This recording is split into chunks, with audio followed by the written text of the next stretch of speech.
জঙ্গলের ভিতরের মধ্যে ঢুকে গেলেন। ঢুকে যাওয়ার পর প্রথমে বলেছিলাম সাহাবা একজন কালো সাহাবী, ওইদিকে অন্ধকার, শুধু তারা দুইজন সাহাবী সালাবার কান্না শুনেন। কান্না শুনে অনুমান করতে পারলেন, বুঝতে পারলেন যে আমাদের সালাবা হবে, আর কেউ হবে না। আল্লাহ রাসূলের দুইজন সাহাবী বললেন, আরে সালাবা তুমি আর কান্না করতে হবে না, কান্না করতে হবে না। আল্লাহর তরফ থেকে পারমিশন এসেছে। আল্লাহ রাসূল বলেছেন, আমার আল্লাহ রাসূল আমাদেরকে পাঠিয়ে দিয়েছেন তোমাকে নিয়ে যাওয়ার জন্য। তুমি আমাদের সঙ্গে চলো, আমাদের সঙ্গে আল্লাহ রাসূলের সম্মুখে চলো। সালাবা অনেকদিন যাবত খাওয়ান দাওয়ান করে নাই। সালাবা বলে, আমার শরীরের মধ্যে তো কোনো শক্তি নেই, সামর্থ্য নাই, আমি কেমন করে হেঁটে হেঁটে যাবো, তাও আমার সামর্থ্য নাই। দুইজন সাহাবী কি করলেন, সালাবার উপরে হাতগুলো একটু ওয়াশ করে দুজন সাহাবীর কাঁধের মধ্যে বল করে নিয়ে আল্লাহ রাসূলের দরবারে নিয়ে যাওয়ার জন্য প্রস্তুত হলেন।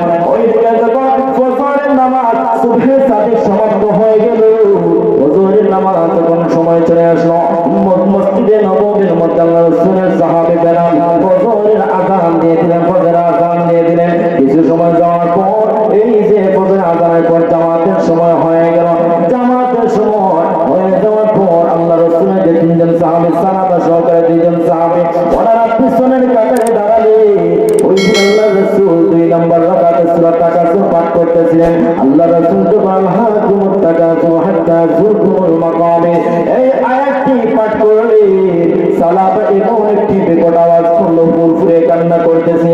আল্লাহ রাসূল যখন সূরা তাকাসুর নামাজের মধ্যে তেলাওয়াত সমাপ্ত করে দিলেন, সেই সালাবা এমন একটি বিকট আওয়াজ করলো, যে বিকট আওয়াজের কারণে সালাবা দুনিয়ার জমিন থেকে করে আল্লাহ ডাকে চলে গেছে। আল্লাহ ডাকে সালাবা চলে গেছে। যখন নামাজ সমাপ্ত হলো, আল্লাহ রাসূলের ইমামতি শেষ হলো, আল্লাহ রাসূল সালাবার সম্মুখে একটু আসলেন। এসে বললেন, মুরব্বি সাহাবী সালমান ফারসিকে বললেন, সাহাবী আমার সালাবার চোখের মধ্যে একটু পানি ছিটকে দাও। আল্লাহ রাসূলের সাহাবী মুরব্বি সাহাবী সালমান বলেন, ইয়া রাসূলুল্লাহ, নবী গো, আপনার পানির সাহাবী সালাওয়াত আনতে চেয়ে এসে তো আল্লাহর ডাকে সাড়া দিয়ে চলে গেছে। সুবহানাল্লাহ বলবেন না? আল্লাহ হাবিব বলেন, তাহলে আর কি করার? এবার আমরা কাফন দাফনের ব্যবস্থা করে সংক্ষেপ করে বলতেছি।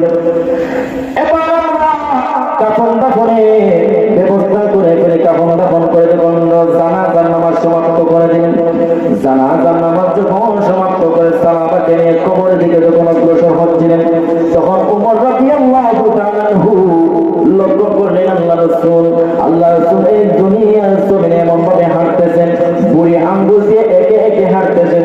তামাম এই যে পায়ের সারা বুড়াইটা দুনিয়ার জমিনের মাটির মধ্যে লাগানো নাই। যখন সাহাবাকে মাটি কাফন দাফন সমাপ্ত করা হলো, আল্লাহ রাসূলের সাহাবী ওমর বলেন, ইয়া রাসূলুল্লাহ, ইয়া হাবিবাল্লাহ, নবী গো, একটি জিনিস আপনার কাছ থেকে জানতে বড় ইচ্ছা করে, আপনি যদি রাগ করেন না। আল্লাহ হাবিব বলে, ও ওমর, বলো, সমস্যা নাই, বড় সাহস করে বলো, কোনো সমস্যা নাই। সেই ওমর রাদিয়াল্লাহু তাআলা বলে, ইয়া রাসূলুল্লাহ, আপনি আজকে একটা জিনিস লক্ষ্য করলাম, আপনার পা মুবারকের পুরো আঙ্গুল দিয়ে দুনিয়ার জমিনে কে হাঁটতেছেন, আপনার সমস্ত পা মুবারক মাটির মধ্যে লাগানো নাই, কারণ কি? আল্লাহর হাবিব জবাব দেয়, ওমর, আমার সালাবাকে আমার আল্লাহ এত বেশি পছন্দ করে নিয়েছেন, আমার সালাবার যে চোখে, আমার সালাবার যে ভয় পাওয়াটা আল্লাহ অধিক বেশি পছন্দ করে নিয়েছেন, আমার সালাবার তওবা আমার আল্লাহ কবুল করে নিয়েছেন, যার কারণে আসমানের সমস্ত রহমতের ফেরেশতারা আমার সালাবার জানাজা নামাজের মধ্যে শরীক ছিল। সমস্ত নূরের ফেরেশতারা জানাজা নামাজে উপস্থিত ছিল। এর জন্য আমি দুনিয়ার জমিনের মধ্যে পা মুবারক লাগাই না, যদি ফেরেশতার জানার মধ্যে পড়ে যায়, এর জন্য আমি পা মুবারক লাগাই না। এর জন্য বাজার গভীর মনোযোগ বলতে কি চেয়েছিলাম, এই কথা বলতে চেয়েছিলাম যে আল্লাহ রাসূল একজন সাহাবী শুধুমাত্র অন্য একজন সাহাবীর স্ত্রীর হাতের মধ্যে স্পর্শ করেছেন, আর কোনো কিছু অতিক্রম করেন নাই। কিন্তু দেখুন আল্লাহর প্রতি কি ভয় ছিল।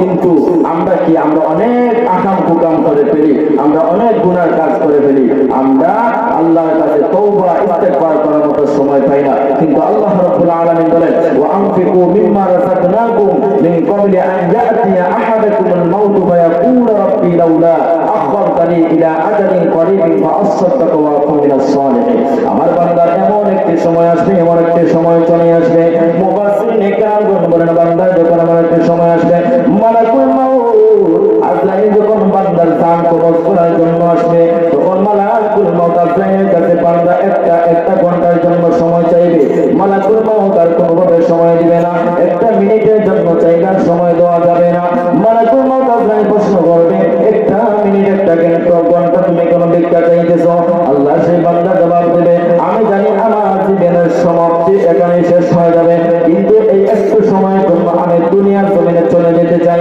ওয়া আকুম মিনাস সালিহিন বা আসাদদাকা ওয়া আকুম মিনাস সালিহিন সেই দুনিয়ার জমিনে একটু সময়ের জন্য আমি কিছু যাতে দান সদকা করে আসতে পারি আবার যাতে আমি আল্লাহ ওয়া আকুম মিনাস সালিহিন নেককার বান্দা যেন অন্তর্ভুক্ত হয়ে যেতে পারে আল্লাহ রাব্বুল আলামিন বলে বান্দা আমি তোমাকে অনেক দিন হায়াতে বসে দিয়েছি তা তো কোনোদিন করো নাই তুমি বান্দার অন্তরের মধ্যে কি আমি আল্লাহ ভালো করে জানি এখন আমি আল্লাহ তুমি বান্দাকে 1 মিনিট কেন একটা সেকেন্ড সময় দেব আল্লাহ দেখছেন বান্দাটার একটা সেকেন্ডের সময় দেওয়া হবে না এর জন্য বাবা একটাই বোঝাতে চেয়েছি যা করা আমাদের হায়াতের জিন্দগির ভিতরে করার দরকার আছে না নাই আচ্ছা আমরা যা কিছু আমাদের ইতিমধ্যে করতে হবে আল্লাহ পাক রব্বুল আলামিন আমাদের প্রতি নামাজ ফরজ করে দিয়েছেন আমরা নামাজ রাখবো রোজা রাখবো মানে সুতরাং এক কথা হলো আল্লাহ পাক আমাদের প্রতি যা হুকুম আহকাম করে দিয়েছেন আমরা তা আদায় করব বেশি বেশি করে আল্লাহকে আমরা ভয় করব আল্লাহকে যদি আল্লাহর বান্দা মনে প্রাণে ভয়